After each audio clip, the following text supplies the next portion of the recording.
সম্মানিত ভাইরা, সূরা হুদের 113 নম্বর আয়াত, ওয়ালা তারকানু ইলাল্লাযিনা যালামু ফাতামাসসাকুমুন নার। যারা জুলুম করে, যারা জালেম হয়, তোমরা তাদের দিকে ঝুঁকে পড়ো না, তাদের সাথে দয়া মায়া দেখায়ও না, তাদেরকে ভালোবাসা দেখায়ও না। তাদেরকে যদি দয়া মায়া করো, তাদের সাথে যদি আলগা ফিরিতি দেখাও, তাদের সাথে যদি ভালোবাসা স্থাপন করো, তাইলে ফাতামাসসাকুমুন নার, আল্লাহ বলেন আমি তোমাদের যে জাহান্নামের আগুনের মধ্যে প্রবেশ করাবো, জাহান্নামের আগুন তোমাদেরকে স্পর্শ করবে। আমার ভাইরা, তাইলে সূরা হুদের 113 নম্বর আয়াত থেকে আমরা যে শিক্ষাটা পাই, যেখানেই জুলুম হবে, যেখানেই জালেম থাকবে, ওই জায়গার মধ্যে তাদের সাথে আমাদের কোনো উঠা বসা, দয়া মায়া ফিরিতি থাকবে না। কারণ জালেমদেরকে আমার আল্লাহ ভালোবাসেন না। জালেমদেরকে যদি ভালোবাসা দেখান, সমাজের মধ্যে, জমিনের মধ্যে বিশৃঙ্খলা আরো বাড়বে, কোনোদিন কমবে না। এখন নামাজের মধ্যে কেরাত আছে না নাই? আছে। এখন কেরাত যখন পড়বে, কেরাতের মধ্যে আমি যদি একটু পরে যখন নামাজ পড়াইব, ভুল হতেই পারে। আমি যদি ভুল করি, আপনারা কি করবেন? লুকমা দিবেন, আপনারা লুকমা দিবেন। আচ্ছা বলেন না, ইমাম সাহেবের চাইতে বড় কেউ আছে? আপনি মানেন চাই না মানেন, ইমাম মানে নেতা, তো নামাজের ইমাম হচ্ছে সমাজের মধ্যে সবচাইতে দামি। আজকে দুঃখের বিষয়, ইসলাম প্রতিষ্ঠিত নাই বলে আজ ইমামদের সাথে গোলামের মতো আচরণ করা হয়। ইসলাম প্রতিষ্ঠিত থাকলে ইমাম সাহেব হচ্ছেন বাস্তবে প্রকৃত নেতা। সম্মানিত ভাইরা, এখন ইমাম যদি বড় হয়, ইমাম যদি ভুল করে, আপনি যদি লুকমা দিতে পারেন, তো রাষ্ট্রের নেতা, প্রেসিডেন্ট হোক, প্রধানমন্ত্রী হোক, স্পিকার হোক, এমপি হোক, যেই হোক না কেন, তারা যদি ভুল করে, কি করব? চুপ করে থাকবো? নামাজের মধ্যে এত বড় ইবাদতে আইসা যদি ইমামের ভুল ধরতে পারেন, তাহলে নামাজের বাইরে সমাজের নেতার ভুল ধরবেন না কেন? যেই নেতা তার ভুল ধরলে মেনে নিতে পারে না, ওই নেতারে ঝাড়ু ভিড়া করতে হবে। ভুল তো মানুষই করে, সমস্যা কোথায়? তুমি ভুল করছো, আমি ভুল ধরছি, মেনে নিতে চাও না কেন? সংশোধন হতে হবে। কারণ এক মুসলমান আরেক মুসলমানের আয়না। মুসলমানের কাজ হচ্ছে মুসলমানকে সংশোধন করে দেওয়া। তুমি কে? তুমি কোন জায়গার রতি মহারতি? তুমি কোন জায়গার লাট সাহেব যে তোমাকে ভুল ধরলে তুমি তোমার ভুলটা মেনে নিতে পারছো না? এখন মন্দ কাজ যদি দেশের প্রেসিডেন্ট করে, প্রধানমন্ত্রী করে, পুরা মন্ত্রী পরিষদে যারা আছে সবাই করে, সচিবালয়ে যারা দায়িত্ব পালন করে, বড় বড় চেয়ারে তারা যদি করে, আমরা কি জবান বন্ধ রাখবো? না, প্রতিবাদ করতে হবে। এখন যেখানে যেইভাবে প্রতিবাদ করার মতো ক্ষমতা আপনি আমি রাখি, ওইভাবেই করব। প্রতিবাদ হাত দিয়েও করা যায়, প্রতিবাদ মুখ দিয়েও করা যায়। কোনোটার ক্ষমতা যদি না থাকে, কমপক্ষে অন্তর দিয়ে ঘৃণা তো করতে পারবেন যে এই লোকের সাথে আমি নাই, কারণ এই লোক আমার আল্লাহর সাথে নাই। যার সম্পর্ক আমার আল্লাহর সাথে নাই, আমার সম্পর্ক তার সাথে নাই। ঠিক আছে কিনা ভাই? আমার সম্পর্ক তার সাথে, যার সম্পর্ক আছে আমার আল্লাহর সাথে। আমার সম্পর্ক নাই তার সাথে, যার সম্পর্ক নাই আমার আল্লাহর সাথে। কথা শেষ। 6টা কসম করার পরে আল্লাহ বলতেছেন, শোনো, লাকাদ খালাকনাল ইনসানা ফি আহসানি তাকওয়িম, আমি মানুষকে সবচাইতে সুন্দর করে বানাইছি। গোটা বিশ্বভবন বানাইছেন কে? তো যিনি সব বানাইছে তিনি বলতেছে মানুষকে আমি সুন্দর করে বানাইছি। তাহলে মানুষ যে সুন্দর, আর কোনো যুক্তিতর্ক দরকার আছে? এখন কেউ যদি কয় আল্লাহ কইছে মানুষ সুন্দর, কোরআনে আছে, থাক না, আমি যদি বলি বিড়ালটা সুন্দর, সমস্যা কি? এরকম আছে না নাই? বুঝছেন কেন বলছি? ইদানিং কিছু বুদ্ধি প্রতিবন্ধীরা বলতেছে কোরআনের মধ্যে আল্লাহ যে বিধান দিছে মুসলমানরা চাইলে মানতে পারে, আমরা আমাদের মতো একটা প্রস্তাব দিলাম, সমস্যা কি? যেরকম নাউজুবিল্লাহ। কি আমি কথাটা সঠিক বললাম? টকশো শুনেন না? ধরা খাইয়া গেছে গা, তখন এইভাবে অপব্যাখ্যা দিতেছে। কোরআনেরটা কোরআনের মতো থাকুক, আমরা তো আমাদেরটা ঐচ্ছিক করছি। কেউ যদি মানতে চায় মানতে পারে, কোরআনেরটা সময় মানতে চায় মানতে পারে, মানে মুসলমান হলে মানতেই হবে। মানতে চায় মানতে পারে না, মানতেই হবে। তোমার যদি সমস্যা হয়, তুমি নিজেকে মুসলমান বলে পরিচয় দিও না। তুমি বিপদগামী, আরেকজনকে বিপদগামী করবার মতো সুপারিশমালা তৈরি করার ক্ষমতা, অধিকার তোমার কে দিয়েছে? এটা তো ভণ্ডা বিচার, আর কিছুই না।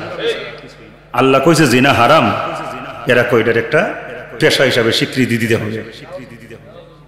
মন চায় এই মহিলাগুলোর জিজ্ঞেস করতে, আপনারাও কি এই কাম করেন নাকি? আস্তাগফিরুল্লাহ। কারণ যে যেই রকম সে তো ওই রকমই চিন্তা করে। কথাটা ঠিক কিনা ভাইরা আমার? হযরত আদম বলেছিলেন, রব্বানা যালামনা আনফুসানা ওগো রব্বুল আলামিন, আমরা নিজেরা নিজেদের উপরে জুলুম করে ফেলেছি। ওয়া ইল্লাম তাগফির লানা, তুমি যদি আমাদেরকে মাফ না করো, ওয়া তারহামনা, তুমি যদি আমাদের উপরে রহম না করো, লানাকুনান্না মিনাল খাসিরিন। আয় আল্লাহ, আমরা তো ক্ষতিগ্রস্ত হয়ে যাব। তাহলে ক্ষমা চাইবো কার কাছে? রহম চাইবো কার কাছে? কারণ যিনি আমাদের বাবা, তিনি আল্লাহর কাছে ক্ষমা চেয়েছিলেন। যিনি আমাদের বাবা, তিনি আমার আল্লাহর কাছে রহম চেয়েছিলেন। তো বাবায় রহম চাইছে আল্লাহর কাছে, আর আমরা কেমন সন্তান হলাম? আমরা যাই রহম চাই খাজা বাবার কাছে। জোরে কোন নাউজুবিল্লাহ। আমাদের বাবা রহম চেয়েছিলেন, ক্ষমা চেয়েছিলেন আমার আল্লাহর কাছে, আর আমরা ক্ষমা চাই, আমরা প্রয়োজন আবদার করি, রহম চাই বিভিন্ন দরবারে যায়া, বিভিন্ন মাজারে যায়া বাবার কাছে। কথাটা সঠিক না বেটি? আর আপনি করেন না, আমি করি না, কিন্তু আপনার আমার মতো কিছু মানুষ করে। তো মাজারে যায় না, বাবার কাছে যায় না, বাবার কদমের মধ্যে যায় লুটাইয়া পড়ে না, বলে বাবা তুমি যদি আমারে না করো, তুমি যদি আমারে না দাও, তুমি যদি আমারে মাফ না করো, তুমি যদি আমার উপরে দয়া না করো, আমি একবারে শেষ হয়ে যাই।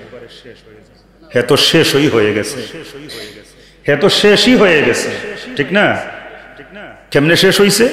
সে শিরিক করছে, আমার আল্লাহর জায়গায় বাবারে বসাইছে। সম্মানিত ভাইরা, আজকে আমি কুরআনুল কারীম থেকে সূরা তলাকের 1 নম্বর আয়াত তেলাওয়াত করেছি, যে আয়াতে আল্লাহ রাব্বুল আলামিন জুলুম সম্পর্কে আমাদেরকে দিক নির্দেশনা দিয়েছেন। ইনশাআল্লাহ যদি আল্লাহ পাক তৌফিক দান করেন, আজকে আমরা জুলুম বিষয়টার উপরে কিছু কথাবার্তা বলার চেষ্টা করব। মহান আল্লাহ সুবহানাহু ওয়া তাআলা আমাদেরকে বলার, শোনার, বুঝার, আমল করা তৌফিক দান করেন। আমরা সবাই পড়ি আল্লাহুম্মা আমিন। আজকে আমি শুরুতে যে আয়াত তেলাওয়াত করেছি, এই আয়াতে আমার আল্লাহ বলেন, ওয়া মান ইয়াতাআদ্দা হুদুদাল্লাহি ফাকাদ যালামা নাফসাহ। মহান আল্লাহ সুবহানাহু ওয়া তাআলা আমাদেরকে সৃষ্টি করেছেন। আল্লাহ পাক আমাদেরকে সৃষ্টি করে শরীয়ত সম্পর্কে আল্লাহ পাক আমাদের জ্ঞান দান করেছেন। শরীয়ত বোঝার জন্য যুগে যুগে আমাদের কাছে আল্লাহ পাক নবী রাসূল পাঠিয়েছিলেন, এবং আল্লাহর পক্ষ থেকে কিতাব পাঠিয়েছেন। যেমন আমাদের কাছেও একজন রাসূল এসেছিলেন, যার শরীয়ত এখন চলতেছে। মুহাম্মদুর রাসূলুল্লাহ সাল্লাল্লাহু আলাইহি ওয়াসাল্লাম হচ্ছেন আমাদের নবী। কিয়ামত পর্যন্ত রহমাতুল লিল আলামিনের নবুয়ত এবং রিসালাত চলবে। এবং ইসলামী শরীয়ত, ইসলামী শরীয়তের বিধিবিধান আমাদেরকে জানানোর জন্য, বোঝানোর জন্য আল্লাহ পাক মুহাম্মদ সাল্লাল্লাহু আলাইহি ওয়াসাল্লামকে আমাদের কাছে নবী হিসাবে পাঠানোর পাশাপাশি আমাদের জন্য মহাগ্রন্থ আল কুরআনুল কারীম পাঠিয়েছেন, ঠিক না? কোনটা হালাল, কোনটা হারাম, কোনটা ভালো, কোনটা মন্দ, সবকিছু কুরআনুল কারীমে আছে না নাই? আছে। আল্লাহ বলেন, ওয়া নাযালনা আলাইকাল কিতাবা তিবয়ানাল লিকুল্লি শাই। হে আমার বান্দা বান্দিরা, তোমাদের যা কিছু প্রয়োজন সব কিছু আমি সুন্দরভাবে কুরআনুল কারীমে নাজিল করেছি। আমরা মানুষ, আমাদের বিয়ে শাদী করতে হয়। এই বিয়ে শাদীর বিধান কুরআনুল কারীমে আছে না নাই? বিয়ে করার পরে অনেক সময় দেখা যায় দাম্পত্য জীবনে স্বামী স্ত্রী যদি অসুখী হয়, মানে সুখে না থাকে, তাহলে সুন্দরভাবে বিবাহ বিচ্ছেদের সিস্টেম, যার নাম হচ্ছে কুরআনুল কারীমের ভাষায় তলাক, আছে না নাই? এখন বলেন কেমনে বিয়ে করব, যদি প্রয়োজন হয় কেমনে তালাক দিব, এগুলা কি আমরা কোরআন থেকে জানবো নাকি মানুষের কাছ থেকে শিখবো? কোরআন। কোনো মানুষের কথা যদি কোরআনের সাথে মিলে যায় তাহলে বুঝতে হবে ঠিক আছে, তার কথা শোনা যাবে। কিন্তু কোরআন সুন্নাহর সাথে যার কথা মিলবে না, ওনার কাছ থেকে আমার প্রেসক্রিপশন নেওয়ার কোনো প্রয়োজন নাই। সম্মানিত ভাইরা, চুরি ডাকাতি আমরা কেন ঘৃণা করি? এর ব্যাপারে কুরআনুল কারীম বিধান এসেছে। কুরআন এগুলাকে অনুমোদন দেয়নি, হারাম ঘোষণা করেছে। এবং চুরির দণ্ডবিধি কুরআনুল কারীমে আল্লাহ পাক আয়াত নাজিল করেছেন। জিনা ব্যভিচার আমরা কেন ঘৃণা করি? কুরআনে এর বিরুদ্ধে আয়াত এসেছে, এটা জায়েজ না। এবং এই জিনা ব্যভিচারের সাথে কেউ যদি সংশ্লিষ্ট হয়, তার বিচার কি হবে সেটাও কোরআনে এসেছে। এই জন্যে কেউ যদি জিনা ব্যভিচারের পক্ষে বলে, আমরা তার কাছ থেকে পরামর্শ নিতে পারবো না। কারণ কুরআনুল কারীমে এর বিপক্ষে এসেছে। এখন কেউ যদি এর পক্ষে বলে, বুঝতে হবে তিনি কুরআনুল কারীমের বিপক্ষে। তাহলে আমরা কার পক্ষে থাকব? সবাই বলুন, কার পক্ষে থাকব? কোরআনের পক্ষে থাকব। এইটাই আল্লাহ বলছেন। আজকে আমি সূরা তালাকের যে আয়াত তেলাওয়াত করলাম, আল্লাহ বলেন ওয়ামান ইয়াতাআদ্দা হুদুদাল্লাহি ফাকাদ যালামা নাফসাহ। আল্লাহ রাব্বুল আলামিন বলেন, দুনিয়ার মানুষেরা, ইসলামী শরীয়তের যেই বিধিবিধান আমি আল্লাহ রাব্বুল আলামিন তোমাদের উপরে নাজিল করেছি, তোমাদেরকে জানিয়ে দিয়েছি, আমি আল্লাহ প্রদত্ত শরীয়তের সীমা রেখা যেই ব্যক্তি অস্বীকার করবে, যেই ব্যক্তি অমান্য করবে, ফাকাদ যালামা নাফসা, সে যেন নিজের সাথেই জুলুম করলো। তাহলে এই জায়গা থেকে আমরা বুঝলাম শরীয়তের বিরুদ্ধে অবস্থান নেওয়া এইটাও একটা জুলুম। আমরা তো মনে করি কারো বাড়ি করে দখল করলাম, এইটাই মনে হয় জুলুম। কারো অর্থ সম্পদ জোর করে ছিনিয়ে নিলাম, মনে করি ক্ষমতা আছে বলেই নিয়ে নিছে, এইটা জুলুম। কিন্তু জুলুমের যে আরো কতগুলো প্রকার আছে আমরা অনেকেই জানি না বা জানার চেষ্টাও করি না। জুলুম চিনা দরকার আছে না নাই? দেখবেন আজকে জুলুমের আলোচনা শুনলে মনে হবে আমরা অনেকেই জুলুমের সাথে সংশ্লিষ্ট আছি। বাইরে আমার বন্ধুরা, আমাদের আদি পিতা সাইয়্যিদনা আবুল বাশার হযরত আদম আলাইহিস সালাম, আমাদের আদি পিতার নাম কি নাম? আদম আলাইহিস সালাম। আপনারা কি জানেন আমাদের আদি পিতা এবং আদি মাতা আদম এবং মা হাওয়া, ওনারা যখন জান্নাতের মধ্যে ছিলেন, আল্লাহ পাকের দুইটা নির্দেশ ছিল ওনাদের উপরে। একটা ছিল আদেশ আর একটা ছিল নিষেধ। দুনিয়াতে আমাদের উপরে বিধান কয়টা আছে? দুইটাই, একটা আদেশ আর একটা নিষেধ। আদেশ হচ্ছে তা'মুরুনা বিল মারুফ, ভালো কাজ করো, ভালো কাজ করতে বলো। আর নিষেধ হচ্ছে ওয়া তানহাউনা আনিল মুনকার, মন্দ কাজ তুমিও করবে না, যারা করবে তাদেরকে নিষেধ করবে, প্রয়োজনে প্রতিবাদ করবে, প্রতিরোধ করার চেষ্টা করবে। পারবো কিনা ইনশাআল্লাহ? আল্লাহ তুমি আমাদের তৌফিক দাও। সবাই বলেন আল্লাহুম্মা আমিন। এখন মন্দ কাজ যদি দেশের প্রেসিডেন্ট করে, প্রধানমন্ত্রী করে, পুরা মন্ত্রী পরিষদে যারা আছে সবাই করে, সচিবালয়ে যারা দায়িত্ব পালন করে বড় বড় চেয়ারে তারা যদি করে, আমরা কি জবান বন্ধ রাখবো? না, প্রতিবাদ করতে হবে। এখন যেখানে যেইভাবে প্রতিবাদ করার মতো ক্ষমতা আপনি আমি রাখি, ওইভাবেই করব। প্রতিবাদ হাত দিয়েও করা যায়, প্রতিবাদ মুখ দিয়েও করা যায়। কোনোটার ক্ষমতা যদি না থাকে, কমপক্ষে অন্তর দিয়ে ঘৃণা তো করতে পারবেন যে এই লোকের সাথে আমি নাই, কারণ এই লোক আমার আল্লাহর সাথে নাই। যার সম্পর্ক আমার আল্লাহর সাথে নাই, আমার সম্পর্ক তার সাথে নাই। ঠিক আছে কিনা ভাই? আমার সম্পর্ক তার সাথে, যার সম্পর্ক আছে আমার আল্লাহর সাথে। আমার সম্পর্ক নাই তার সাথে, যার সম্পর্ক নাই আমার আল্লাহর সাথে। কথা শেষ। তো আমাদের আদি পিতা আদি মাতা হযরত আদম এবং মা হাওয়া, ওনারা যখন জান্নাতের মধ্যে ছিলেন, আল্লাহর পক্ষ থেকে ওনাদের কাছে দুইটা নির্দেশ ছিল, একটা আদেশ আর একটা নিষেধ। আদেশটা হচ্ছে আল্লাহ বলছিলেন, হে আদম এবং হাওয়া, তোমরা জান্নাতে অবস্থান করো, জান্নাতের ফলমূল খাও, যেখানে মনে চায় ঘোরাফেরা করো। নিষেধটা ছিল এই রকম, ওয়ালা তাকরাবা হাযিহি শাজারাতা, ওই যে একটা গাছ দেখা যায়, ওই গাছের ধারে কাছেও যাবে না। কিন্তু আল্লাহর নিষেধ যেই দিকে, সেই দিকে আমাদেরকে নেওয়ার জন্য, নেওয়ানোর জন্য একজন আছে না নাই? সেই একজনকে শয়তান। তাহলে এই শয়তান থেকে আমাদের বেঁচে থাকতে হবে না? বাইরে আমার বন্ধুরা, আমার আল্লাহ রাব্বুল আলামিন বলেন, ফাওয়াসওয়াসা লাহুমাশ শাইতান, হযরত আদম এবং মা হাওয়াকে শয়তান প্ররোচনা দিল। আমার বন্ধুগণ, শয়তানের প্ররোচনায় প্ররোচিত হয়ে আদম আলাইহিস সালাম ওই নিষিদ্ধ গাছের ফল ভক্ষণ করলেন। আল্লাহ রাব্বুল আলামিনের বিধানটা লঙ্ঘন করে ফেললেন। এরপর তো আমরা সবাই জানি কি হয়েছিল। ওনারা অনেক কান্নাকাটি করেছেন, দুনিয়াতে এসেছেন, আল্লাহর কাছে ক্ষমা চেয়েছেন।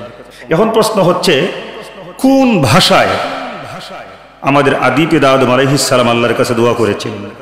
সেই ভাষাটা ছিল এইরকম, পড়েন, রব্বানা যালামনা আনফুসানা وإن لم تغفر لنا وترحمنا لنكونن من الخاسرين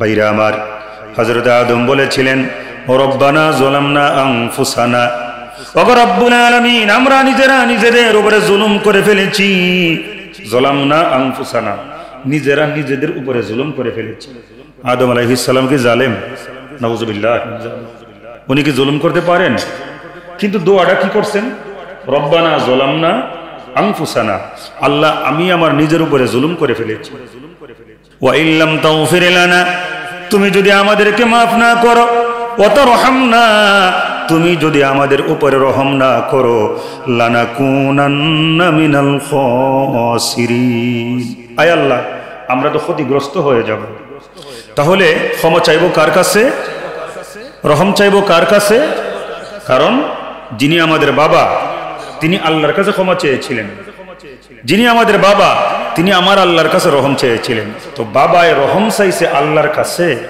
আর আমরা কেমন সন্তান হলাম আমরা যাই রহম চাই খাজা বাবার কাছে জোরে কোন নাউজুবিল্লাহ আমাদের বাবা রহম চেয়েছিলেন ক্ষমা চেয়েছিলেন আমার আল্লাহর কাছে আর আমরা ক্ষমা চাই আমরা প্রয়োজন আবদার করি রহম চাই বিভিন্ন দরবারে যায় বিভিন্ন মাজারে যায় বাবার কাছে কথাটা সঠিক না বেটি আর আপনি করেন না আমি করি না কিন্তু আপনার আমার মতো কিছু মানুষ করে তো মাজারে যায় না বাবার কাছে যায় না বাবার কদমের মধ্যে যায় লুটায় পড়ে না বলে বাবা তুমি যদি আমারে না করো তুমি যদি আমারে না দাও তুমি যদি আমারে মাফ না করো তুমি যদি আমার উপরে দয়া না করো তুমি যদি আমার দিকে সুনজর দাও আমি একবারে শেষ হয়ে যাই হে তো শেষই হয়ে গেছে হে তো শেষই হয়ে গেছে ঠিক না কেমনে শেষ হইছে সে শিরিক করছে আমার আল্লাহর জায়গায় বাবারে বসাইছে এইগুলা করা যাবে না ভাই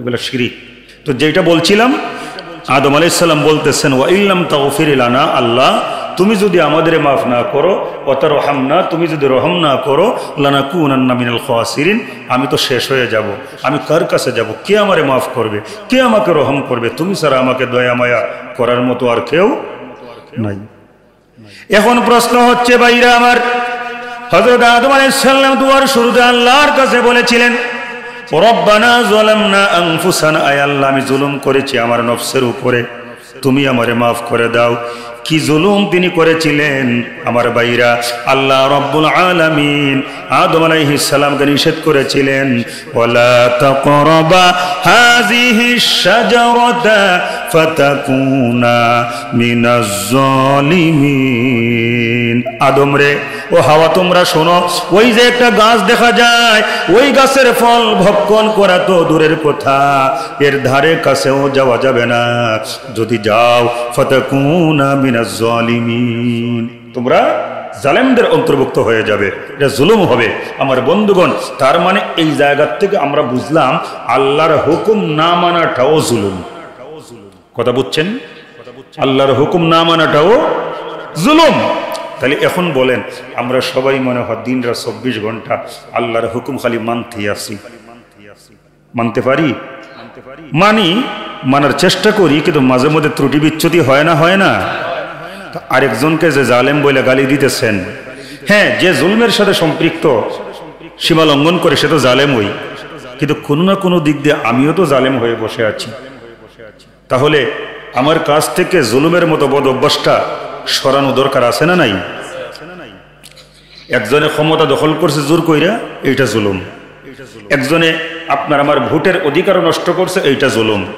একজন অন্যায়ভাবে তার ক্ষমতা বলে ক্ষমতার অপব্যবহার করে কাউকে গ্রেফতার করেছে কারাগারে ঢুকাইছে অন্যায়ভাবে এটা জুলুম আমি যে গুনাহ করতেছি এটাও তো জুলুম সেও জালেম আমার মধ্যেও তো জুলুম আছে তাই তার বিরুদ্ধে যেমন প্রতিবাদও চলবে বন্ধ করা যাবে না প্রতিরোধ করতে হবে আবার আমার মধ্য থেকেও জুলুমের বদঅভ্যাস সরাইতে হবে রাজি আছেন তো ভাই বাইরে আমার বন্ধুরা আমার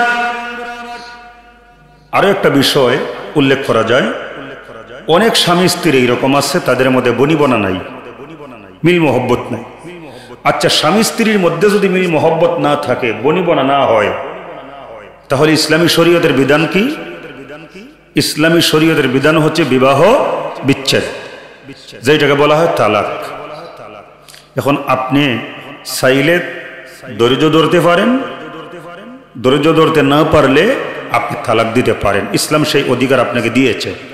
এইটাও মনে রাখতে হবে, ইসলামের মধ্যে যতগুলো বৈধ বিষয় আছে, সমস্ত বৈধ বিষয়ের মধ্যে নিকৃষ্ট বৈধ বিষয় হচ্ছে এই তালাক। এখন কেউ কি করলো, আমরা দেশের মধ্যে কিছু মানুষ আছে না, একজন আরেকজন রে জাইরা খয়া গালি দেয়। কেউ যদি বেশি দুষ্টামি করে কি কয়, কয়টা জাইরার হাফেজ। আমি এক্সাম্পল স্বরূপ বলতেছি, এরকম বলে কিনা, মানে বোঝায় মারাত্মক প্রকারে জাইরা। জাইরা না যাওরা কি কয়, যাওরা কয়। আচ্ছা আচ্ছা, আমরা তো এগুলো কই না, বুঝিও না। তো যাই হোক, যাওরা মারাত্মক, মানে যে বেশি দুষ্টামি করে শয়তানির একবারে শেষ পর্যায়ে যায়, তার ব্যাপারে এই কথাটা বলে আর কি। তো কিছু মানুষ আছে, হাত দিয়া যদি মারি তাইলে তো দেখা ফেলাইব, আমার বিরুদ্ধে অভিযোগ হবে। হাত দিয়ে মারতাম না, ভাতে মারবো। হাতে মারবো না, ভাতে মারবো। ভাতে মারা বুঝেন তো, এমন ভাবে মারবো কাউরে বুঝতেও দিব না। এটা কি মারাত্মক পর্যায়ে যাওরামি না? তো দেখা যায় স্বামী স্ত্রীর মধ্যে যদি দাম্পত্য কলহ হয় মারাত্মক ধরনের, ইসলাম স্বামী স্ত্রীকে বিবাহ বিচ্ছেদের অনুমতি দিয়েছে।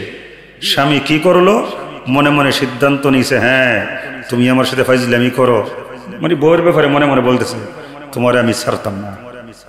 ছাড়বে না তো কি করবে, তোমাকে আমি ধুকে ধুকে মারবো, ছাড়লেই তো তুমি আরেকজনের ঘরে চইলা যাইবা।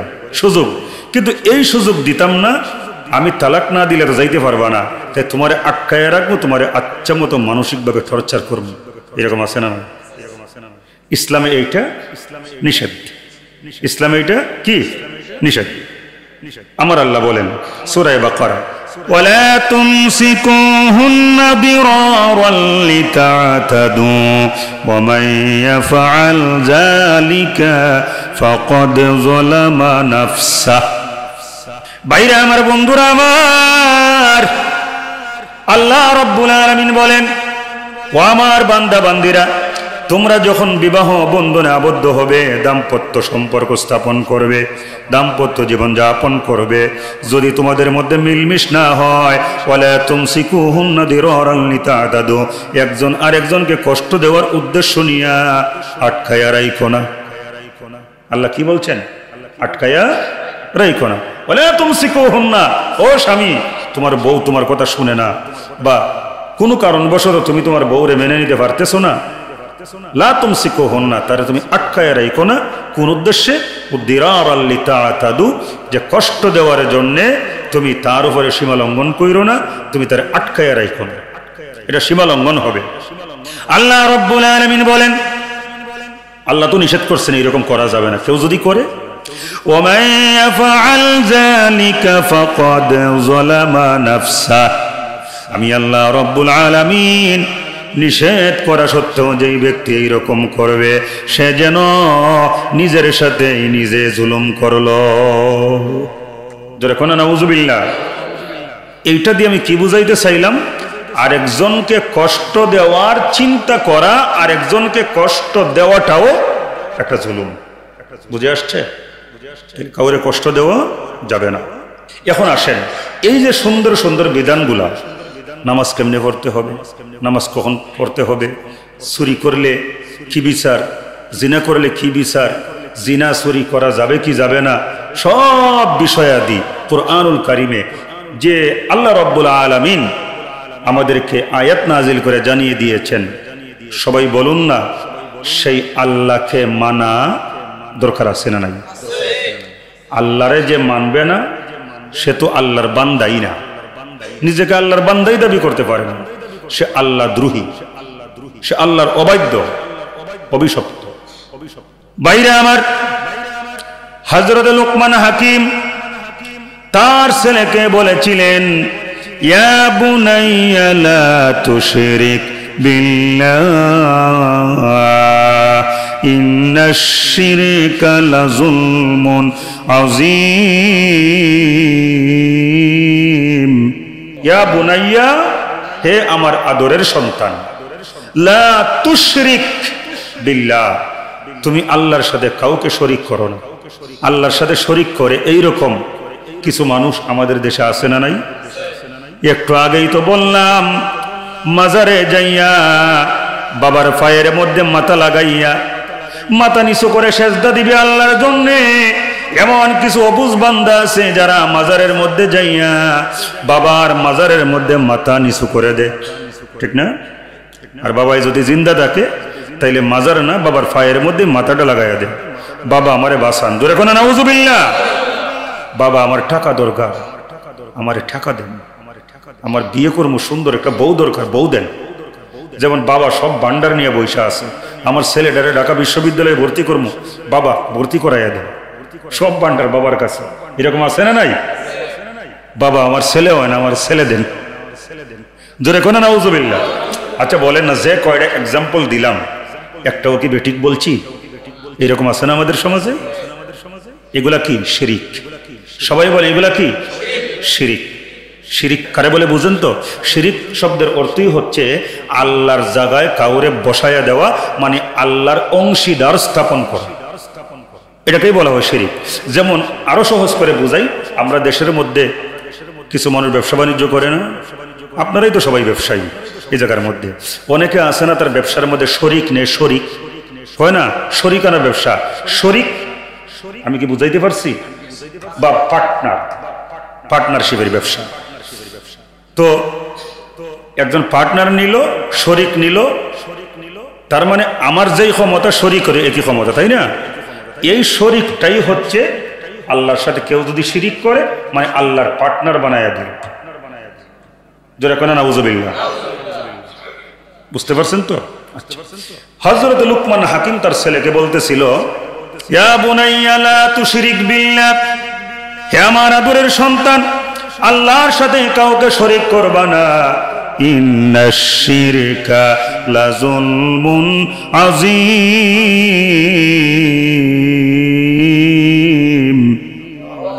কারণ শিরিক হচ্ছে লাযুলমুন আযীম, সবচাইতে বড় গুনাহ। তাহলে বোঝা গেল এই আয়াত থেকে আল্লাহর সাথে শিরিক করা মানেও জুলুম করা। তাহলে মোটামুটি এই পর্যন্ত জুলুমের অনেকগুলো সংজ্ঞা কিন্তু আমরা পেয়ে গেছি। অন্যরে কষ্ট দেওয়া জুলুম, আর কোন গুনাহের কাজ করা এইটাও জুলুম, আল্লাহর সাথে শরিক করাটাও জুলুম। এই ব্যাপারে আরেকটা আয়াত শুনে, সূরা আনআম ৮২ নম্বর আয়াত। আল্লাহ রাব্বুল আলামিন বলেন, আল্লাযীনা আমানু ওয়া লাম ইয়ালবিসু ঈমানাহুম বিযুলমিন উলাইকা লাহুমুল আমনু ওয়া হুম মুহতাদুন। আল্লাহ রাব্বুল আলামিন বলেন, আল্লাযীনা আমানু, যারা ঈমান এনেছে, ওয়া লাম ইয়ালবিসু ঈমানাহুম বিযুলমিন, ঈমান আনার পরে যেই ব্যক্তি তার ঈমানকে জুলুমের সাথে মিশ্রিত করে দেয় না। কিসের সাথে মিশ্রিত করে দেয় না? জুলুমের সাথে। সমস্ত মুফাসসিরিনে কেরামগণ এই জুলুম শব্দের অর্থ বলেছেন বিজুলমিন মানে আও বিশিরকিন। জুলুমের অর্থ হচ্ছে, সবাই বলেন জুলুমের অর্থ কি? শিরক।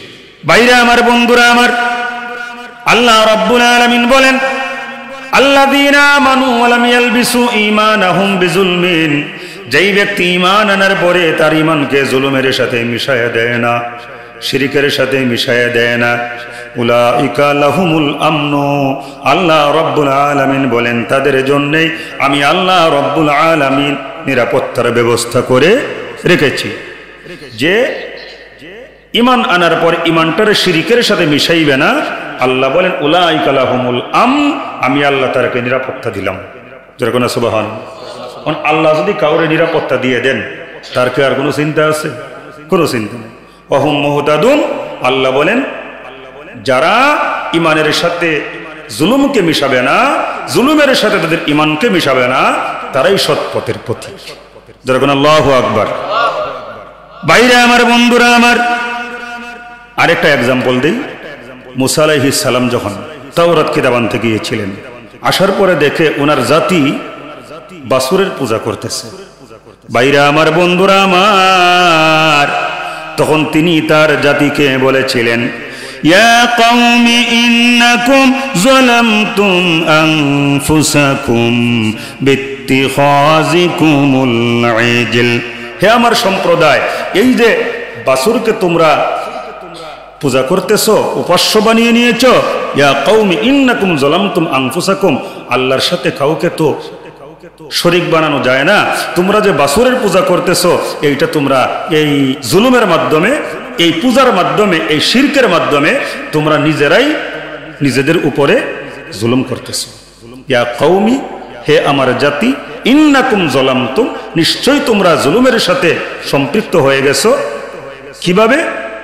ইন্নাকুম যালামতুম আনফুসাকুম, নিজেরা নিজেদের সাথে প্রতারণা করতেছো, নিজেরা নিজেদেরকে জুলমের মধ্যে ডুবিয়ে দিয়েছো বাছুর পূজার মাধ্যমে। তাইলে আমরা এই যে কয়েকটা আয়াত শুনলাম, এতে আমরা বুঝলাম আল্লাহর সাথে কাউকে শরীক বানানো মানে শিরকের গুনাহ করা, মানে এইটা হচ্ছে জুলুম। আর আল্লাহ কোরআনে অন্য আয়াতে বলছে, ইন্না শিরকা লাযুলমুন আযীম, জুলুমের মধ্যে যত প্রকার আছে শিরক হচ্ছে সবচাইতে বড় জুলুম। দেখো না, নাউযুবিল্লাহ। এখন প্রশ্ন হচ্ছে, শিরক সবচাইতে বড় জুলুম কেন? কারণ এই জুলুমটা করা হয় আমার আল্লাহর সাথে। বাইরে আমার বন্ধুরা আমার, আওয়াজ করে বলেন না, আসমান জমিন বানিয়েছেন কে? আমাদের কে বানাইছেন? আচ্ছা, আল্লাহ তো আমাদের বানাইছেন। গরু ছাগল কে বানাইছে? তাহলে আল্লাহ কি চাইলে আমাদেরকে গরু ছাগলের মতো বানাইতে পারতেন না? গরু ছাগলের মতো না, আবার গরু ছাগলের মধ্যেই বানাইতে পারতেন না? আল্লাহ আমাদেরকে গরু ছাগলের মধ্যেও পাঠান নাই, আবার আল্লাহ আমাদেরকে গরু ছাগলের মতোও বানান নাই। মানুষের চাইতে সুন্দর কি পৃথিবীর মধ্যে আর কেউ আছে? আল্লাহ নিজেই বলছে মানুষ যে সুন্দর, মানুষ যে সবচাইতে সুন্দর, আমার আল্লাহ নিজেই বলছেন। কিভাবে? সূরা ৩-এর মধ্যে একটা আয়াত আছে। সূরা ৩ পারেননি আপনারা? আসেন না একটু পড়ি। ওয়াত-তিনি ওয়াজ-যাইতুনি ওয়া তুরি সিনিন ওয়া হাযাল বালাদিল আমিন লাকাদ খালাকনাল ইনসানা ফি আহসানি তাকওয়ীম। আল্লাহ ওয়াত-তিনি ওয়াজ-যাইতুন, তিন এবং জৈতুনের কসম করছেন। এরপরে ওয়া তুরি সিনিন, তুরে সাইনার কসম করেছেন। ওয়া হাযাল বালাদিল আমিন, মক্কা শরীফের কসম করেছেন। ৬০টা কসম করার পরে আল্লাহ বলতেছেন, শোনো, লাকাদ খালাকনাল ইনসানা ফি আহসানি তাকওয়ীম, আমি মানুষকে সবচাইতে সুন্দর করে বানাইছি। গোটা বিশ্বভবন বানাইছেন কে? তো যিনি সব বানাইছে তিনি বলতেছে মানুষকে আমি সুন্দর করে বানাইছি। তাহলে মানুষ যে সুন্দর, আর কোনো যুক্তিতর্ক দরকার আছে? এখন কেউ যদি কয় আল্লাহ কইছে মানুষ সুন্দর, কোরআনে আছে, থাক না, আমি যদি বলি বিড়ালটা সুন্দর, সমস্যা কি? এরকম আছে না নাই? বুঝছেন কেন বলছি? ইদানিং কিছু বুদ্ধি প্রতিবন্ধীরা বলতেছে কোরআনের মধ্যে আল্লাহ যে বিধান দিছে মুসলমানরা চাইলে মানতে পারে, আমরা আমাদের মতো একটা প্রস্তাব দিলাম, সমস্যা কি? যেরকম নাউযুবিল্লাহ। কি আমি কথাটা সঠিক বললাম? টকশো শুনেন না, ধরা খাইয়া গেছে গা, তখন এইভাবে অপব্যাখ্যা দিতেছে। কোরআনেরটা কোরআনের মতো থাকুক, আমরা তো আমাদেরটা ঐচ্ছিক করছি। কেউ যদি মানতে চায় মানতে পারে, কোরআনেরটা সময় মানতে চায় মানতে পারে, মানে মুসলমান হলে মানতেই হবে। মানতে চায় মানতে পারে না, মানতেই হবে। তোমার যদি সমস্যা হয় তুমি নিজেকে মুসলমান বলে পরিচয় দিও না। তুমি বিপদগামী, আরেকজনকে বিপদগামী করবার মতো সুপারিশমালা তৈরি করার ক্ষমতা, অধিকার তোমার কে দিয়েছে? এটা তো ভণ্ডা বিচার, আর কিছুই না। আল্লাহ কইছে জিনা হারাম, এরা কইটার একটা পেশা হিসাবে স্বীকৃতি দিতে হবে। মন চায় এই মহিলাগুলোর জিজ্ঞেস করতে, আপনারাও কি এই কাম করেন নাকি? আস্তাগফিরুল্লাহ। কারণ যে যেই রকম সে তো ওই রকমই চিন্তা করে, কথাটা ঠিক কিনা? যে যেই রকম ওই রকমই চিন্তা করে। চুর বেড়া চুরি করে শেষ রাত্রে পুকুরের মধ্যে আসছে হাত মুখ ধুইতে, আর ওই শেষ রাত্রে আরেকজন ঘুমের থেকে উঠছে তাহাজ্জুদ পড়বার জন্য। সে এক পারে অজু করতেছে, চোরে আরেক পারে সে কি কইতেছে, হাত মুখ ধুইতেছে, কাম একখান সাইরাইছি। এখন যে অজু করতেছে সে মনে করতেছে ওই পারে যে হাত মুখ ধুইতেছে সেও মনে হয় আমার মতো তাহাজ্জুদ পড়বে, অজু করতে আইছে। আর হে মনে করতেছে এইটাও মনে হয় আমার মতো চুরি করে আইছে যে হাত মুখ ধুইছে, ঠিক কিনা? যে যেই রকম অন্যরে ওই রকমই মনে করে, অন্যরে ওই রকমই বানাইবার চায়। তা আমার মনে হয় ওরা আগে এইগুলার সাথে সম্পৃক্ত ছিল, এই জন্যেই এইটারে বৈধতা দিবার চায়। বাইরে আমার বন্ধুরা, আমার আল্লাহ বলছেন মানুষ সবচাইতে সুন্দর, অতএব মানুষ সবচাইতে সুন্দর। এই জায়গার মধ্যে আর কোনো যুক্তিতর্ক নাই। এক বাদশা রাতের বেলা বউর সাথে ঘুমাইবার সময় খোঁজ গল্প করতেছে। আমরাও করি, আপনারাও করেন। আমরা যারা বিবাহিত স্বামী স্ত্রী, খোঁজ গল্প করবে না তো কে করবে? স্বামী স্ত্রীর মধ্যে খোঁজ গল্প হওয়া ভালো, আর না হোক মনটা অন্যদিকে যাইতে পারে, আপনারা করবেন। তো বাদশা তোর বউর সাথে খুব চমৎকার চমৎকার কথাবার্তা বলতেছে, বউরে সম্পত্তি দিতেছে, দিতে দিতে এক পর্যায়ে বইলা বলাইছে তুমি অনেক সুন্দর। তো মহিলাদের সুন্দর বলে তারাও তো খুশি হয়। তো তার সুন্দরের ব্যাখ্যা শুনবার জন্য জামাইরা আবার একটু জিগাইতেছে আমি কেমন সুন্দর গো? তুমি আকাশের ছাদের মতো সুন্দর। ইস, আমি আবার আকাশের ছাদের মতো কেমনে সুন্দর হই? না, তুমি আকাশের ছাদের চাইতে আরো বেশি সুন্দর। আমি যদি আকাশের ছাদের চাইতে বেশি সুন্দর না হই তাইলে তোমার 3 তালাক। কি কইছে? 3 তালাক।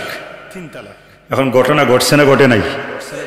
কয়ে ফেলাইছে তো আবেগে, বউরে খুশি করতে যায় 3 তালাক দিয়ে ফেলাইছে। বউ কো হাই হাই তুমি কি করলা? এখন তো আর তোমার সাথে আমি থাকতে পারবো না, চলে গেছে। জামাই কো তোমার স্যার আমি তো বাঁচতাম না, তুমি তোমার তালাক দিয়ে ফেলাইছো। এখন দেশের মধ্যে যত আলেম ওলামা আছে সবাই খুঁজতেছে ফতোয়া দিবার জন্য, সবাই বলতেছে তালাক হয়ে গেছে। এখন তাদের তো করুণ অবস্থা। একটা মা ছোট্ট বাচ্চা বলতেছে বাদশা আমি এমন একটা ফতোয়া দিতে পারবো তুমি কিন্তু খুশি হয়ে যাবে। আমি শর্টকাট বলতেছি, তুমি কিন্তু খুশি হয়ে যাবে। কেমন খুশি হব? তোমার পক্ষে যাবে আমার ফতোয়া। তার মানে আমি যে ফতোয়া দিব তালাক হয় নাই এমন একটা ফতোয়া দিব, এটাই তো আমার দরকার। কই মিয়া তুমি কেমনে দিবা? দেশের এত বড় বড় রতি মহারতি বড় বড় উলামায়ে কেরামগণ কেউ পারে নাই, তুমি একটা ছোট্ট বাচ্চা কেমনে দিবা? সুযোগ দেয়া দেখেন না। আসছে, আসার পরে কয় যেহেতু ফতোয়াটা আমি দিব, বড় স্যারটা আমারে দেন, সবাইকে নিচে বসতে বলেন। ঠিক আছে, বড় স্যার তারা দিয়েছে। চেয়ারের মধ্যে বৈশা যখন ফতোয়া দিবে ইতিমধ্যে হয়ে গেছে নামাজের সময়। তো সবাই বলেন না কাজ আগে নাকি নামাজ আগে? বাদশা নামাজ পড়ি, ফতুয়া পরে, নামাজের সময় হয়ে গেছে তো আগে নামাজ। এখন নামাজ পড়তে গেছে, এখন নামাজের মধ্যে ইমামতি লাগে না লাগে না? এখন বড় বড় হুজুররা ইমামতি কে করবে? এরাই বড় বড় হুজুররা করবে না? বাস্তবতা বড় বড় হুজুররা করবে। ছোট বাচ্চা বলতেছে চলবে না। ও কি ফতুয়া তো ওনারা কেউ আপনার পক্ষে দিতে পারে নাই, ফতুয়া দিব আপনার পক্ষে আমি, তাহলে ইমামতি ওনারা করে কেমন? ইমামতি আমি করবো। যখন সবাই পড়ছে বিপদে গেছে ইমামতি করতে। এখন নামাজের মধ্যে কেরাত আছে না নাই? আছে। এখন কেরাত যখন পড়বে, কেরাতের মধ্যে আমি যদি একটু পরে যখন নামাজ পড়াইব ভুল হতেই পারে। আমি যদি ভুল করি আপনারা কি করবেন? লুকমা দিবেন, আপনারা লুকমা দিবেন। আচ্ছা বলেন না ইমাম সাহেবের চাইতে বড় কেউ আছে? আপনি মানেন চাই না মানেন, ইমাম মানে নেতা। তো নামাজের ইমাম হচ্ছে সমাজের মধ্যে সবচাইতে দামি। আজকে দুঃখের বিষয় ইসলাম প্রতিষ্ঠিত নাই বলে আজ ইমামদের সাথে গোলামের মতো আচরণ করা হয়। ইসলাম প্রতিষ্ঠিত থাকলে ইমাম সাহেব হচ্ছেন বাস্তবে প্রকৃত নেতা। সম্মানিত ভাইরা, এখন ইমাম যদি বড় হয়, মাঝখানে একটা মাসালা আপনাদেরকে শিখাইতেছি জানাইতেছি, ইমাম যদি ভুল করে আপনি যদি লুকমা দিতে পারেন, তো রাষ্ট্রের নেতা, প্রেসিডেন্ট হোক, প্রধানমন্ত্রী হোক, স্পিকার হোক, এমপি হোক, যেই হোক না কেন, তারা যদি ভুল করে কি করব? চুপ করে থাকবো? নামাজের মধ্যে এত বড় ইবাদতে আয়েশা যদি ইমামের ভুল ধরতে পারেন, তাহলে নামাজের বাইরে সমাজের নেতার ভুল ধরবেন না কেন? যেই নেতা তার ভুল ধরলে মেনে নিতে পারে না, ওই নেতারে জারু হিড়া করতে হবে। ভুল তো মানুষই করে, সমস্যা কোথায়? তুমি ভুল করছো, আমি ভুল ধরছি, মেনে নিতে চাও না কেন? সংশোধন হতে হবে। কারণ এক মুসলমান আরেক মুসলমানের আয়না। মুসলমানের কাজ হচ্ছে মুসলমানকে সংশোধন করে দেওয়া। তুমি কে? তুমি কোন জায়গার রতি মহারতি? তুমি কোন জায়গার লাট সাহেব যে তোমাকে ভুল ধরলে তুমি তোমার ভুলটা মেনে নিতে পারছো না? যাই হোক, যে কথা বলছিলাম, এখন ছেলেটা নামাজ পড়াবে, নামাজের মধ্যে কেরাত আছে। সবাইরে বলছে আমি ছোট মানুষ, ভুলটুল করলে আমার একটা লুকমা দিয়ে। এখন সূরা ফাতিহা পড়ে কেরাত শুরু করছে। আলহামদুলিল্লাহি রাব্বিল আলামিন আর রহমানির রহিম মালিকি ইয়াউমিদ্দিন ইয়াকা না'বুদু ওয়া ইয়াকা নাস্তাঈন ইহদিনাস সিরাতাল মুস্তাকিম সিরাতাল লাযীনা আন'আমতা আলাইহিম গায়রিল মাগদুবি আলাইহিম ওয়ালাদ-দাল্লিন।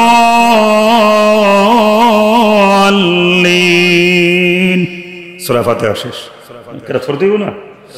والتين والزيتون وطور سينين وهذا البلد الأمين لقد خلقنا القمر في أحسن تقويم কি ব্যাপার লোকমা দিলেন না খেয়া لقد خلقنا القمر আরে আপনারা বলেন জোরে কোন لقد خلقنا القمر لقد خلقنا القمر ইমাম সাহেব বলতেছে লাকাদ খলাকনাল কামারা, পিছন থেকে লুকমা দেয় লাকাদ খলাকনাল ইনসানা। ইমাম সাহেব আবারও বলে লাকাদ খলাকনাল কামারা, আবারও লুকমা দেয় লাকাদ খলাকনাল ইনসানা, আবারও তেলাওয়াত করে লাকাদ খলাকনাল কামারা, আবারও লুকমা দেয় লাকাদ খলাকনাল ইনসানা। ইমাম সাহেব রাগ করে নামাজ ছাইরে কো নামাজ ছাড়েন কো কি এই মিয়া তুমি সূরা 3 পড়তে পারো না আবার ফতোয়া দিতে আইছো বাদশার বউর তালাক হয় নাই? হ্যাঁ দেখেন কেমনে ফতোয়া দেই। আমি কি পড়ছি? কো লাকাদ খলাকনাল কামারা। লুকমা দিছেন কেন? ভুল কোথায়? কো আল্লাহ বলছে লাকাদ খলাকনাল ইনসানা। তো পুরো আয়াতের অর্থ কি হয়? কো আল্লাহ বলছে লাকাদ খলাকনাল ইনসানা ফি আহসানি তাকওয়িম, মানুষকে সুন্দর করে বানাইছি। আর আমি কি পড়ছিলাম? লাকাদ খলাকনাল কমারা ফি আহসানি তাকওয়িম, আকাশের চন্দ্রকে সবচেয়ে সুন্দর করে বানাইছি। তো আল্লাহ কি চাঁদকে সুন্দর বলছে না মানুষকে সুন্দর বলছে? কো মানুষকে সুন্দর বলছে। কো মানুষকে যদি সুন্দর বইলা থাকে তাহলে মানুষ কি চন্দ্র সূর্য গ্রহ নক্ষত্র গোটা পৃথিবীর মধ্যে যা কিছু আছে সবচাইতে বেশি সুন্দর না কম সুন্দর? কো সবচাইতে বেশি সুন্দর। কো বাদশা বউ নিয়ে ঘুমাও, যা মন চায় তা করো, তালাক হয় না। যেটা কোনো সুবহানাল্লাহ। বাইরে আমার এটা যদি মাহফিলে বলতাম রং টং লাগাইয়া 3 ঘন্টা ওয়াজ করতে পারতাম। দিলাম মাত্র কয়েক মিনিট শেষ করে। আপনারা খুশি তো? আজকে কোন বিষয়ে ওয়াজ করতেছি? জুলুম। এখন আল্লাহ বলছেন যে আমি মানুষকে সবচেয়ে সুন্দর করে বানাইছি। আল্লাহ আসমান জমিন সহ সব বানাইছে, আল্লাহ মানুষকেও বানাইছে। এত সুন্দর চেহারা আমারা দিছে, আবার গোটা সৃষ্টির মধ্যে ঘোষণা দিয়ে সবচাইতে মানুষ তোমারে সুন্দর করে বানাইছি। যেই মানুষকে আল্লাহ এত ইজ্জত দিছে, আবার বলতেছে মানুষকে ওয়ালাকাদ কাররামনা বানি আদম, গোটা বিশ্বভুবনের মধ্যে আমি শ্রেষ্ঠত্ব দান করেছি, আশরাফুল মাখলুকাত বানাইছি। তাইলে বলেন ওই মানুষ সবসময় আল্লাহর বিধান মানা দরকার আছে না নাই? তাইলে যে আল্লাহ আমারে এত মর্যাদা দিয়েছেন, আল্লাহর কাছ থেকে মর্যাদা পায়া আমি যদি আল্লাহর সাথে শিরিক করি তাইলে কি আল্লাহ খুশি হবেন না বেজার হবেন? এই জন্য আমার আল্লাহ বলছেন ইন্না শিরকা লা যুলমুন আযীম, কেউ যদি আমার সাথে শিরিক করে এটাই হবে সবচাইতে বড় জুলুম। সম্মানিত ভাইরা, সূরা হুদের 113 নম্বর আয়াত, ওয়ালা তারকানু ইলাল্লাযিনা যালামু ফাতামাসসাকুমুন নার, যারা জুলুম করে, যারা জালেম হয়, তোমরা তাদের দিকে ঝুঁকে পড়ো না, তাদের সাথে দয়া মায়া দেখায়ও না, তাদেরকে ভালোবাসা দেখায়ও না। তাদেরকে যদি দয়া মায়া করো, তাদের সাথে যদি আলগা ফিরিতি দেখাও, তাদের সাথে যদি ভালোবাসা স্থাপন করো, তাইলে ফাতামাসসাকুমুন নার, আল্লাহ বলেন আমি তোমাদের যে জাহান্নামের আগুনের মধ্যে প্রবেশ করাবো, জাহান্নামের আগুন তোমাদেরকে স্পর্শ করবে। আমার ভাইরা, তাইলে সূরা হুদের 113 নম্বর আয়াত থেকে আমরা যে শিক্ষাটা পাই, যেখানেই জুলুম হবে, যেখানেই জালেম থাকবে, ওই জায়গার মধ্যে তাদের সাথে আমাদের কোনো উঠা বসা, দয়া মায়া ফিরিতি থাকবে না। কারণ জালেমদেরকে আমার আল্লাহ ভালোবাসেন না। জালেমদেরকে যদি ভালোবাসা দেখান, সমাজের মধ্যে, জমিনের মধ্যে বিশৃঙ্খলা আরো বাড়বে, কোনোদিন কমবে না।